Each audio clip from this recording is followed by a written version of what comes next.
सी बात है। तो अब जो आदमी 75 का हो गया, उसने खुद अपनी लंबी उम्र की तैयारी ही नहीं करी, और जब उसने कोई तैयारी खुद नहीं करी है तो उसका परिवार या उसके समाज उनको कैसे तैयारी, वो कैसे तैयारी करेंगे? तो आपका ये कहने का मतलब है कि पहले तो शायद वो 60 साल तक जीता तो बहुत बड़ी बात थी, तो जब तक वो कमा रहा था वो जी रहा था, अब वो 80 साल तक जी रहा है। तो इसके जो परिणाम है वो भी इकोनॉमिक एंगल मुझे समझाइए। इसके इकोनॉमिक एंगल बहुत भयावह है। आज हिंदुस्तान में 60 साल की उम्र में आपने एक आदमी को रिटायर कर दिया। आदमी को अगर 80 साल तक जीना है तो 20 साल के लिए उसको अपना इंतजाम करना है। उसकी पत्नी 10 साल छोटी है तो 30 साल के लिए पत्नी के लिए इंतजाम करना है।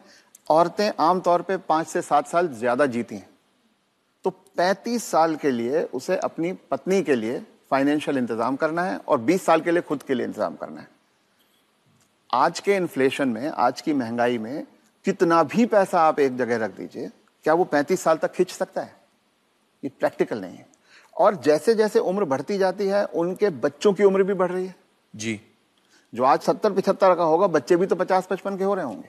वो अपना बुढ़ापा देखेंगे, वो अपनी लड़की की शादी देखेंगे, वो अपने मकान की किस्त चुकाएंगे। तो जो पीढ़ियों के बीच की जो दूरियां हैं वो बढ़ती जाती हैं। ये इकोनॉमिक वजह से बढ़ रही है। इकोनॉमिक वजह से बढ़ रही हैं। तो अब वो जो कॉन्सेप्ट है कि 60 साल की उम्र में हम रिटायर हो जाएं, उससे बाहर निकलना होगा।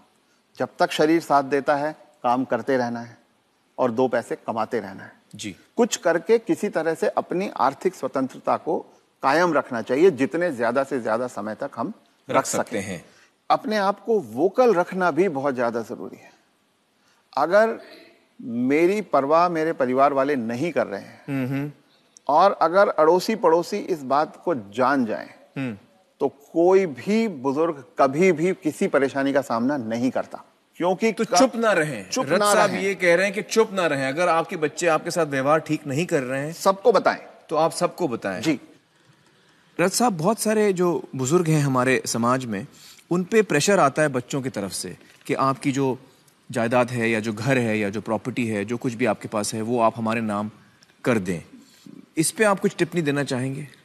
पहला ये कि किसी भी हालत में आपके पास जो भी धन संपदा है, जो भी आपके पास आर्थिक साधन है, वो जब तक आप और आपकी पत्नी जीवित हैं किसी और के हाथ नहीं जाना चाहिए। कितना भी प्यार करते हो, किसी के नाम पे नहीं जाना किसी चाहिए। बच्चे, किसी बहू, किसी पोते, किसी के नाम पे ना जाए, कितना भी आप प्यार करते हो। क्योंकि जब तक अगली पीढ़ी को पिछली पीढ़ी का सामान कुछ मिलता नहीं है, तब तक वो उनकी इज्जत करते रहते हैं। वो हाथ पांव भी दबाएंगे, वो अस्पताल भी ले जाएंगे, वो दवा दारू भी करेंगे।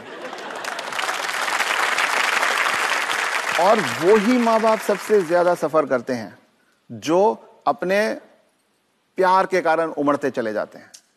मेरा बेटा, मेरी बेटी, मेरी बहू, मेरा पोता, जो ये मेरा मेरा करना जिसने शुरू किया, बस वहीं से उनके दुर्गति के दिन शुरू हो जाते हैं। इसलिए सबको ये ध्यान रखना चाहिए कि कुछ भी हो जाए, कोई प्रलोभन आए, कोई इमोशनल ब्लैकमेल हो, कुछ हो, उन्हें अपने पास अपनी चीज को रखना चाहिए। अपने बच्चों से शेयर करें तो अपनी मन की खुशी को शेयर करें, अपने पैसे को शेयर ना करें। जी।